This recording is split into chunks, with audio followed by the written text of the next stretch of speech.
The window flew open. It passed over my head and hit the wall behind me, making a loud cracking sound. I froze in place, holding the harp, my fingers still shaking. King Saul was sitting on his throne, glaring at me, his eyes filled with a darkness I had never seen before. David, the king's voice was low. And there seemed to be a mixture of hatred and fear in it. I stepped back, but the wall blocked my back, and there was nowhere to run. The palace guards were standing outside the door, but no one was coming in. This happened in the palace of the king of Israel around 1015 BC, and I was just a boy playing the harp for the king. The king's hand moved again. It seemed like he was trying to grab the second window, but then I came to my senses and ran out the side door. The hallway was dark, and only my footsteps echoed on the stone floor. I was out of breath, and my heart was pounding inside my chest like it was going to burst. Why did it turn out like this? I muttered, tears streaming down my face. Just a few years ago, the king loved me, and when I defeated Goliath the Philistine, the king embraced me. But now I guess he was trying to kill me, and I can only explain it all as being caused by an evil spirit. I was a little shepherd boy from Bethlehem. Our house was on a hill in the village. My father, Jesse, was a respected elder and I was the youngest of 8 sons. My brothers were all grown up, but I was still young, and my main job was to herd sheep. Every morning I woke up before the sun came up, and my mother prepared barley bread and figs for me. "David, take care on your way back." My mother's voice was warm, and her hands were always gentle. I left the house with my walking stick and water bottle, and the sheep were waiting for me inside the pen. The fields of Bethlehem were beautiful. In spring, wild flowers bloomed, in summer, grass grew lush, and even in winter, there were green places to feed the sheep. I would lead the sheep up the hill and look around from a high place. Because lions and bears could appear, I always kept pebbles and a sling ready. At sunset, the sheep were herded into the pen and counted one by one to make sure no sheep was missing. I saw the stars at night.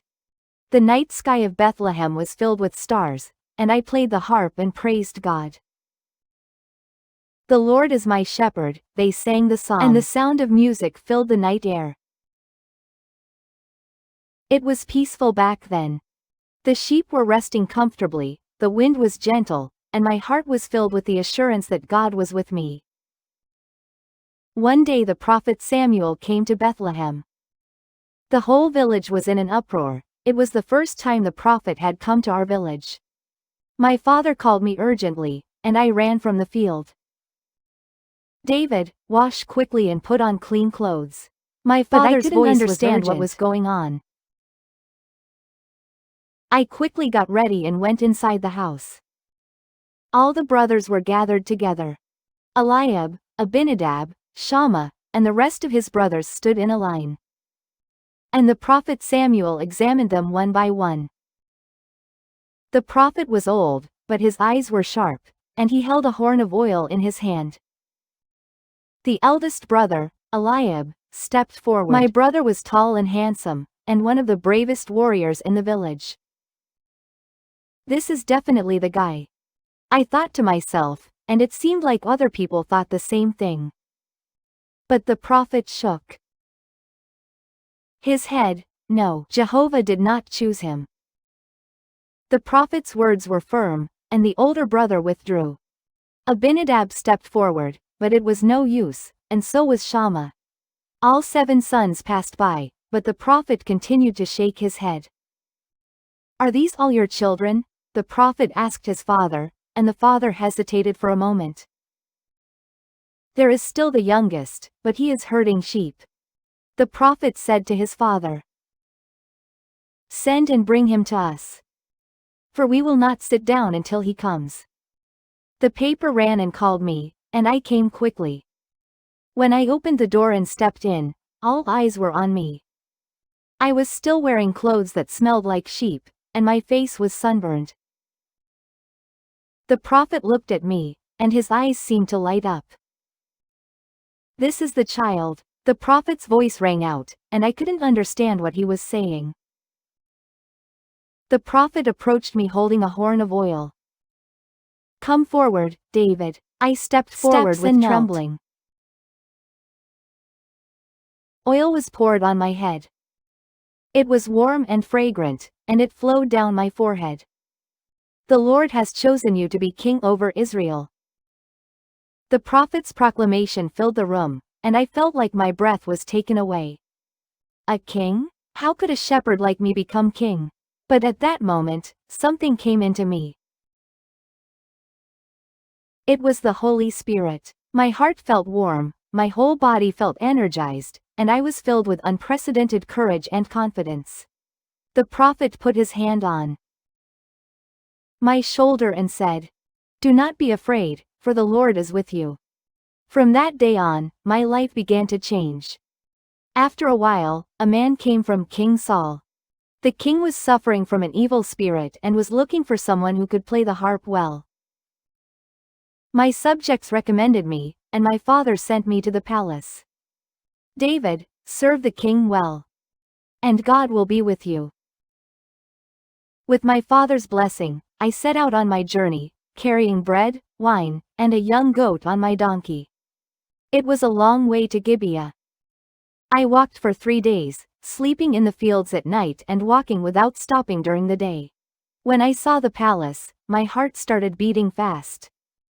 High walls and towers rose to the sky, and guards stood guard at the gates, spears in hand. "I am David, son of Jesse, from Bethlehem. The king has called you," I said, and the guard went inside to check. "The door is open." The inside of the palace was magnificent. It was the largest building I've ever seen. There were stone pillars lined up, weapons hung on the walls, and the ceiling was made of cedar. The servant led me before the king. King Saul was sitting on his throne. He was tall, broad-shouldered, and majestic. But the king's face was filled with deep worry, and his eyes were dark. "Are you David?" the king asked, and I bowed my head. "Yes, your majesty, the son of Jesse of Bethlehem." The king nodded at my answer. "I heard you're good at playing the harp. Show me your talent." I took out my harp and tuned it. I placed my fingers on the strings and started strumming slowly, and a song of praise came out. Music filled the palace. I closed my eyes and played, and the hymns I sang while shepherding sheep in the fields of Bethlehem came out naturally. "The Lord is my strength and my song." The sound of the harp spread softly, and the air in the room seemed to change. The king's face relaxed. As his worries vanished and peace returned, the king closed his eyes and surrendered himself to the music. It felt like the evil spirit was leaving. It was as if the darkness was lifted and light was coming in, and I knew that this was the power of God. When the performance was over, the king opened his eyes. "Good night." "That's really good." The king's voice was warm for the first time. "David, from now on, stay by my side.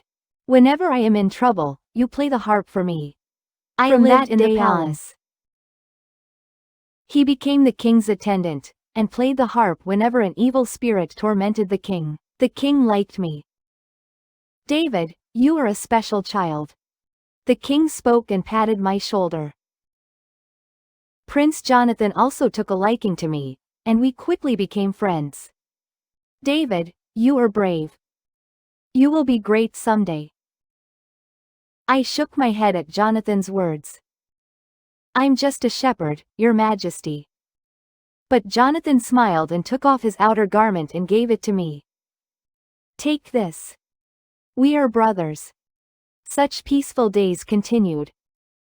Then one day, war broke out. The Philistines came and camped in the valley of Elah. King Saul led his army to battle, and I went to the battlefield to deliver food to my brothers. The two armies were facing each other across the valley. The Israelite army camped on one mountain, the Philistine army on the other, and tension was high. Then Goliath appeared. He was a giant. He was 6 cubits and a span tall, almost 3 meters tall, and wore a bronze helmet and scale armor. The armor alone weighed 5,000 shekels, and he wore bronze greaves on his legs and carried a huge spear in his hand. The blade alone was worth 600 shekels. Israel, Goliath's voice echoed through the valley, and the mountains seemed to tremble. Who among you will fight against me? If he overcomes me, we will be your servants. If I overcome you, you will be our servants. The Israelite soldiers trembled. No one dared to step forward, but Goliath came out every morning and evening, shouting. It lasted for 40 days. I was filled with anger when I saw this sight. How dare this uncircumcised Philistine defy the armies of the living God? I muttered. The soldiers beside me looked at me strangely. My eldest brother Eliab with whom have you left the sheep in the field? I know your pride and your wicked heart. You have come to watch the battle. I answered my brother's rebuke. What have I done? How could I have no reason? I asked King Saul. Your Majesty, do not be discouraged because of this Philistine. Your servant will go and fight with this Philistine. The king was surprised by my words. You will not be able to go and fight against that Philistine. You are a boy, and he has been a warrior since he was young. The king's words were true. I was still young and had no experience of war. But I was sure. Your servant used to keep his father's sheep. Whenever a lion or a bear came and took a lamb from the flock, I would go after it, strike it, and rescue the lamb from its mouth. I spoke, and the king listened. When the beast rose up to harm me, I caught it by its beard and struck it and killed it. Your servant has struck down both lions and bears, and this uncircumcised Philistine will be like one of them, because he has defied the armies of the living God. I kept talking. The Lord who delivered me from the paw of the lion and from the paw of the bear will deliver me from the hand of this Philistine. The king was silent for a moment and then nodded. Go, may the Lord be with you. The king put his military uniform on me. You put a bronze helmet on my head, clothed me in armor, and gave me a sword at my side. I tried walking, but I wasn't used to it. I can't walk around wearing this, because I'm not used to it. I took them off and took my staff in my hand. I went down to the city and picked 5 smooth stones. I held it in my hand and checked the weight, and it was perfect. He put the stones in the shepherd's bag and held a sling in his hand. I walked towards Goliath. The Philistines came closer and closer. The shield bearer walked in front of him, and Goliath looked at me. Do you think I'm a dog, that you come at me with sticks? Goliath cursed. Come here, I will give your flesh to the birds of the air and the beasts of the field. His voice thundered, but I was not afraid. Instead, my courage rose up. You come to me with sword and spear and javelin, but I come to you in the name of the Lord Almighty. I come to you in the name of the God of the armies of Israel, whom you have defied. I cried out, and my voice carried through the valley. Today the Lord will deliver you into my hand, and I will strike you down and take off your head. I will give the carcasses of the Philistine army today to the birds of the air and the wild beasts of the earth, so that all the earth may know that there is a God in Israel. The Lord does not save with sword or spear. For the battle is the Lord's, and he will give you into our hands. Goliath stood up and came toward me. I also ran out quickly. He put his hand in his pocket, took out a stone, put it in his sling, and the stone flew away. It flew quickly and accurately towards Goliath's forehead, and the stone sank into his forehead. The giant stumbled. My knees buckled, I fell forward, and the ground shook. I ran and took Goliath's sword and cut off his head. The Philistines screamed. Their warriors fell, fear came over them, and they began to run away. The Israeli soldiers shouted, "God is with us," they cried, pursuing the Philistine army, and victory was ours. After the war, we improved. The people came out into the streets and cheered, and the women danced and sang. Saul has slain his thousands, and David his tens of thousands. The song echoed through the streets, and I was startled. The king was very angry, and it seemed that the song did not please him. They have ascribed tens of thousands to David, but to me they have ascribed only thousands. What more can he have but the kingdom? The king muttered, and from that day on, he began to envy me. The next day an evil spirit came down to the king. The king was running wild in the palace, and I was playing the harp as usual. But the music was of no use. The king had a spear in his hand, and he suddenly threw it down. "I will pin David to the wall." The king shouted, and a spear passed over my head. The king threw it again, and I dodged it again. This happened twice. The king was afraid of me.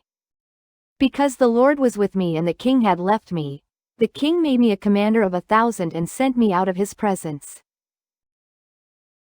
I acted wisely every time I went in and out. Because the Lord was with me, and all Israel and Judah loved me. King Saul plotted a scheme. "I will give you my eldest daughter Merab as a wife, only you must be brave and fight for me." The king said, though he was secretly planning to hand me over to the Philistines. But I answered humbly, "Who am I, and what are my relatives and my father's family in Israel, that I should be the king's son-in-law?" In the end, Merab married someone else. After that, the king's daughter Michal loved me. The ministers reported this to the king, and the king was pleased. "I will give Michal to David to be a snare to him, and I will put the hand of the Philistines against him." The king gave orders to his subjects. "Speak secretly to David, saying, 'The king is pleased with you, and all his officials love you. Therefore you are worthy to be the king's son-in-law.'" Then the officials came to me and said to me, "Do you think it a small thing to be the king's son-in-law? I am a poor and humble man." When the officials told the king, "Tell David this. The king desires nothing else but 100 Philistine foreskins, that he may avenge himself on his enemies." The king intended to have me killed by the Philistines. But I enjoyed being the king's son-in-law. Before daybreak, he got up, went with his men, killed 200 Philistines, and brought their foreskins and presented them to the king. He completed his duties and became the king's son-in-law, and Saul gave him Michal as his wife. The king realized. The Lord knew that the king's daughter Michal loved me, but Saul feared me even more and became my enemy all his life. One night my wife Michal came to me in a hurry. "If you do not save your life tonight, you will be killed tomorrow morning." Michal's voice trembled, and her eyes were filled with fear. "Your father is sending soldiers to kill you. Run away quickly." Michal let me down. Through the window.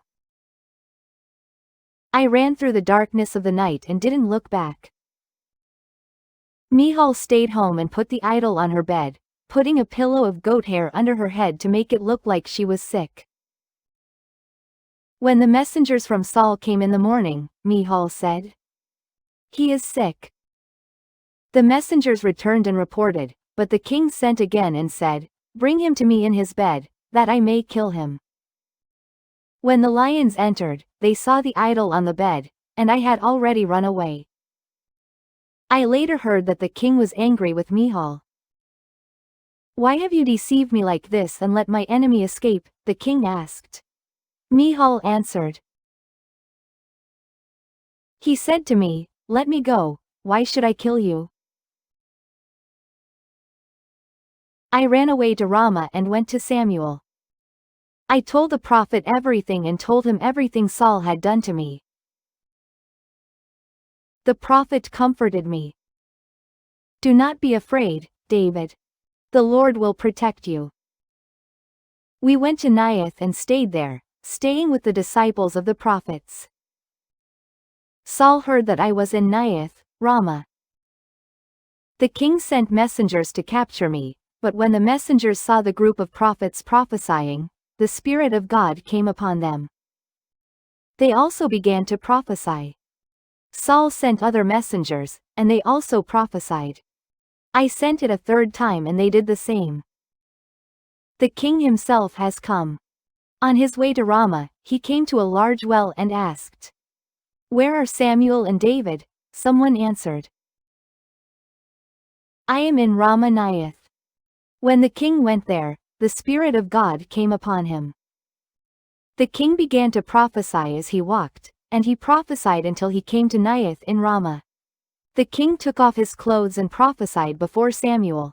He lay naked all day that night, and people said, "Is Saul also among the prophets?" In the meantime, I ran away. I went to see Jonathan, the prince was my best friend. What have I done? What is my sin? What is my guilt before your father, that he seeks my life? I asked. Jonathan answered, "By no means, you will not die. My father does nothing, great or small, without telling me. Why then should my father hide this from me?" That is not so. But I was sure. As the Lord lives and as you live.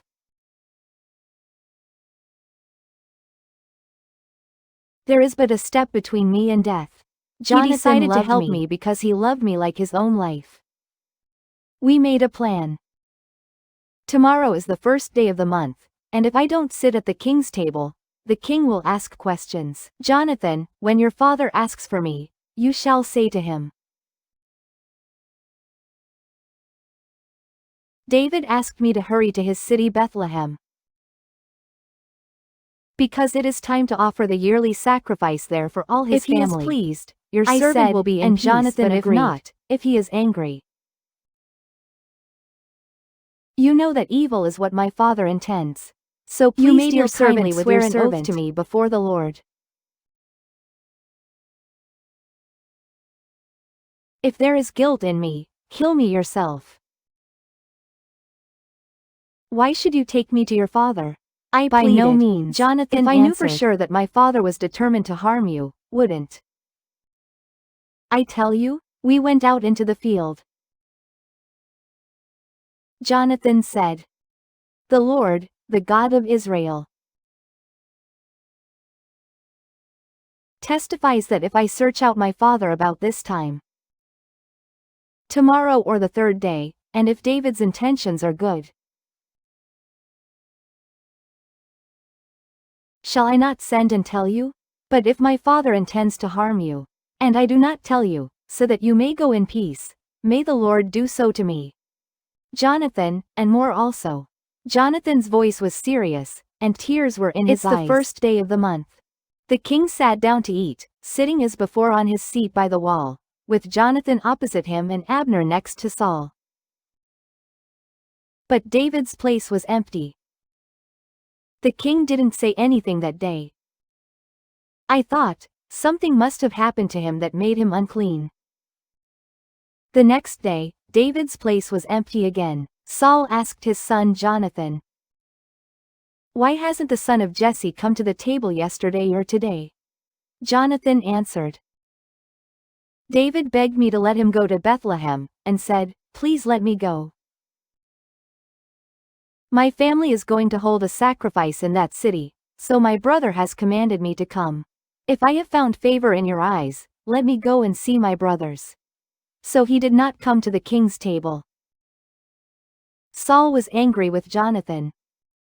"You offspring of a perverse and stubborn woman, do I not know that you have chosen the son of Jesse to your own shame and to the shame of your mother's nakedness? As long as Jesse's son lives on the earth, neither you nor your kingdom will be established. Therefore send and bring him to me, for he must die." The king's voice trembled, and his anger overflowed. Jonathan answered his father, "Why should he die? What has he done?" Saul threw a spear at Jonathan, intending to kill him. Jonathan was very angry and left the table. He was sad.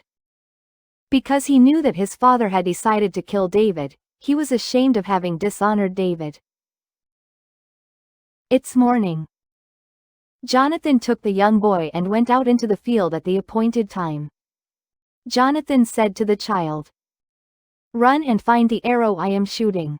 As the boy ran, Jonathan shot an arrow at him. When the boy reached the place where the arrow was, Jonathan cried out, "Aren't the arrows before you?" Jonathan shouted again, "Do it quickly, don't delay." The boy picked up the arrow and brought it to his master, but he didn't know anything. Only Jonathan and David knew about it. Jonathan gave his weapon to the boy and said, "Take this and go to the city." As the child went, I got up from behind the rock, fell to the ground, and bowed down 3 times. We kissed each other and cried together, but I cried harder. Jonathan said, "Go in peace." The 2 of us swore in the name of the Lord, saying, "The Lord will be between me and you, and between my descendants I got and your up and descendants." left, And forever. Jonathan went into the city. So, from that day on, I became a fugitive. He went to Nob to Ahimelech the priest, and from him he received the holy bread and Goliath's sword. I ran away to the guard, but I was chased out there too. He fled to the cave of Adullam, and when his brothers and his father's entire household heard about it, they came down there. All who are afflicted, all who are in debt, all who are bitter in spirit, all have gathered together. There were about 400 of them, and I became their leader. King Saul was looking for me. He searched all Israel, pursuing me with 3,000 of his best soldiers. He chased me into the wilderness, into the mountains, into caves. One day, while they were in the wilderness of En Gedi, Saul came to them. The king went into the cave beside the sheepfold, and deep in the cave were my men and I. People whispered to me, "Behold, this is the day of which the Lord said to you, Behold, I will deliver your enemy into your hand, and you shall do to him as it seems good to you."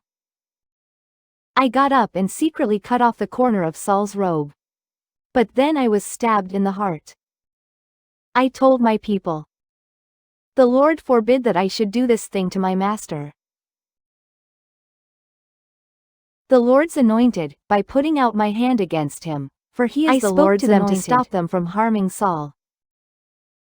Saul got up and went out of the cave and went on his way. I also came out of the cave and shouted after Saul, "My lord the king." Saul turned around, and I fell to the ground and worshipped him.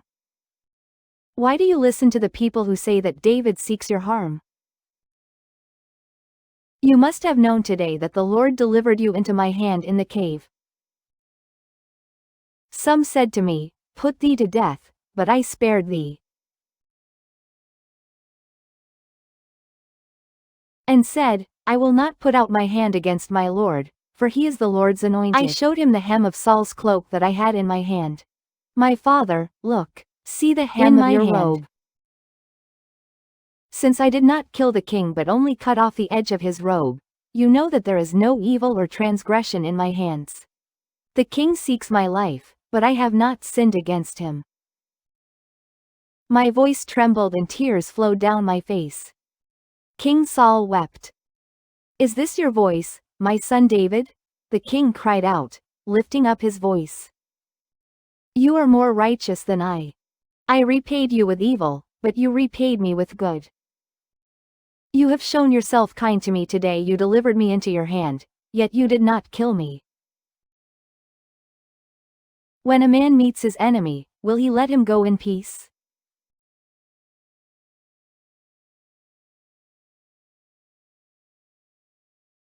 May the Lord reward you with good for what you have done to me today.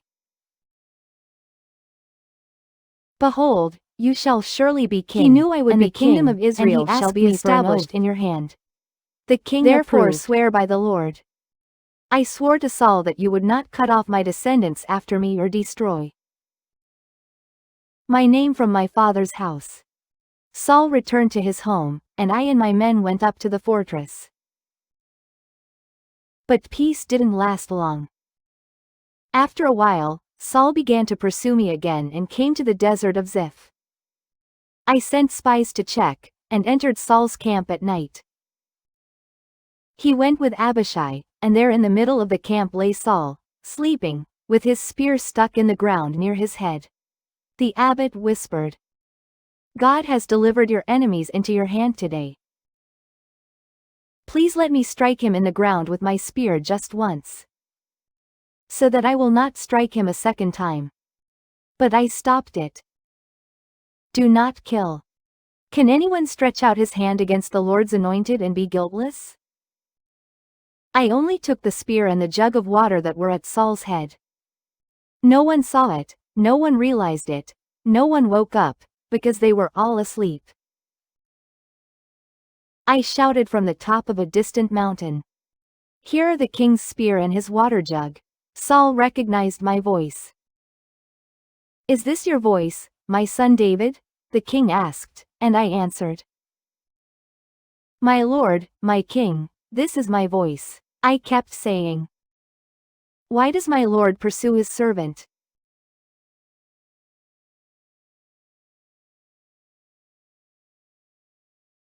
What have I done? What wrong is in my hand? Return, Saul my son admitted, David. "I have sinned. Because you have considered my life precious in your eyes today, I will never again harm you. I have done something foolish and it was very wrong. But I didn't go back. I fled to the land of the Philistines." Time passed. King Saul went to war with the Philistines, and fought on Mount Gilboa. The war was fierce, and Israel was defeated. The Philistines pursued Saul and his sons and killed Jonathan, Abinadab, and Malchishua. Saul was seriously wounded. The king spoke to the boy with the weapon. "Draw your sword and stab me with it, so that I die. I am afraid that the uncircumcised will come and stab me and insult me." But the boy was very afraid and did not dare to do it. Saul drew his sword and fell on it. The boy also fell on his sword and died, and Saul, his 3 sons, and the boy who carried his armor died together that day. 3 days later, a man came to me. His clothes were torn and there was dirt on his head, and he fell down and worshipped me. "Where are you from?" I asked, and he answered, "I have fled from the camp of Israel." I asked, "How did things go? Tell me." He answered, "The people fled from the battle, and many of the people fell and died. Saul and his son Jonathan are dead." My heart sank.